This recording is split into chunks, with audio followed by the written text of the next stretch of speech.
ஆட்சியில் பங்கு தரோம்னு தீபாவளி பொங்கலுக்கு ஆஃபர் கொடுப்பது போல சட்டமன்ற தேர்தலுக்கு ஆஃபர் கொடுத்து தவிக தலைவர் விஜய் வெயிட் பண்ணிட்டு இருக்காருன்னு விசிக தலைவர் திருமாவளவன் விமர்சனம் செஞ்சிருக்காரு. தமிழக சட்டசபை தேர்தல் இன்னும் சில மாதங்கள்ல நடைபெற இருக்க நிலையில அரசியல் கட்சிகள் தொகுதி பங்கீடு மற்றும் கூட்டணி பேச்சுவார்த்தைகள்ல மும்முரம் காட்டி வராங்க.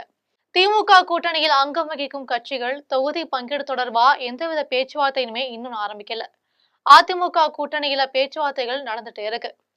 விஜய் தலைமையிலான தமிழக வெற்றி கழகம் பல கட்சிகளோட பேசி வருவதா சொல்லப்படுது. அது மட்டும் இல்லாம சில நாட்களா தவிகவுல காங்கிரஸ் கட்சியை சேர்ந்த முக்கிய தலைவர்கள் பேசி வருவதாகவும் சொல்லப்படுது. தவிக ஆட்சி அதிகாரத்துல பங்கு தருவதா சில பேச்சுக்களுமே போயிட்டு இருக்கிறதா அரசியல் வட்டாரத்துல பேச்சுக்கள் எழுது. இந்த நிலையில திருவள்ளூரில் நடந்த ஒரு நிகழ்ச்சியில விசிக தலைவர் திருமாவளவன் நிகழ்ச்சியில கலந்து பேசியிருக்காரு. அதுல 35 வருடங்களாக உனக்கு போட்டு சொல்லி கொடுத்தது திருமாவளவன் தான். திருமாவளவனை விட்டுவிட்டு அம்பேத்கர் அரசியலை சொல்லி கொடுத்த திருமாவளவனை விட்டுவிட்டு ஒரு கட்சி எப்படி செயல்பட வேண்டும் என்று சொல்லி கொடுத்த திருமாவளவனை விட்டுட்டு திடீர்னு சினிமாவில் பிரபலமாக இருக்க ஒருவர் கட்சி ஆரம்பிச்சிருக்காரு, அவரோட போகலாம்னு நீ முடிவு செஞ்சிருக்க. இதெல்லாம் யார சொல்றான்னு தானே பாக்குறீங்க, வேற யாரும் இல்ல, தவிக உடைய பிரச்சார மேலாண்மை பொதுச் செயலாளர் ஆதவர்ஜுனாவை தான்.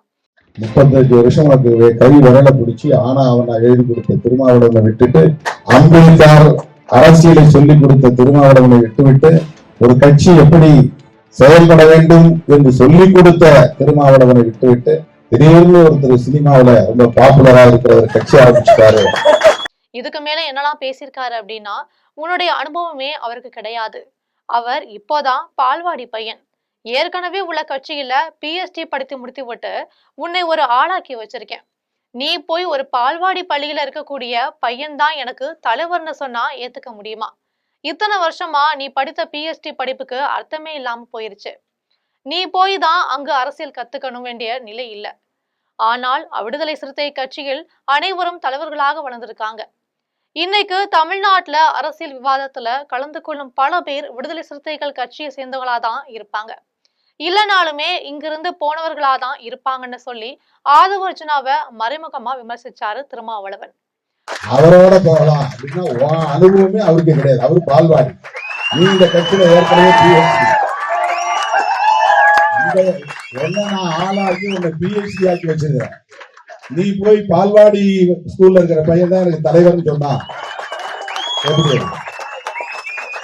LKG படிக்கிற ஒரு பிள்ளைதான் எனக்கு தலைவர் அப்படின்னா நீ இத்தனை வருஷம் PhD பண்ணதுல ஒன்றும் அர்த்தமே இல்லாம போகுது, டாக்டரேட் வாங்கினதுல அர்த்தமே இல்லாம. தொடர்ந்து செய்தியாளர்களை சந்தித்த திருமாவளவன் தவிக கூட்டணிக்காக எல்லா கதவுகளையுமே திறந்து வச்சிருக்கு.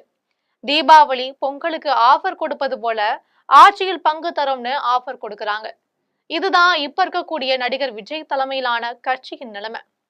விஜய் பெரும் மக்கள் செல்வாக்கு உள்ள நடிகர், அவர் தனித்து ஆட்சியை பிடிக்க முடியும்னு நம்பக்கூடியவர். ஆனால் அவர் தேர்தலுக்காக ஆஃபர் போட்டு காத்திருக்காரு. அங்கேயுமே இன்னும் ஒரு கூட்டணி கூட அமையல என்பதுதான் யதார்த்தமான உண்மை. அதே மாதிரி ஏற்கனவே கூட்டணியில் இருந்த பாமக இப்போது மீண்டுமே இணைந்ததை காட்டி மாத்தட்டி கொள்ளுது அதிமுக. புதுசா வேறு எந்த ஒரு கட்சியுமே அங்கு சேரல. பாமகவிலேயே இன்னும் உட்கட்சி மோதல் தீர்ந்த பாடு இல்ல. ஆனா பாமக எங்கள் அணிக்கு வந்து விட்டதுன்னு அதிமுக சொல்றாங்க. அதிமுக பாஜக தலைமையில கூட்டணி அமைவதற்கே திண்டாட்டமான நிலை இருக்கு. தமிழக மக்கள் விழிப்போட இருக்காங்க. வரும் சட்டமன்ற தேர்தல்ல திமுக தலைமையிலான கூட்டணி ஆட்சி அமைக்கும்னு திருமாவளவன் தெரிவிச்சிருக்காரு.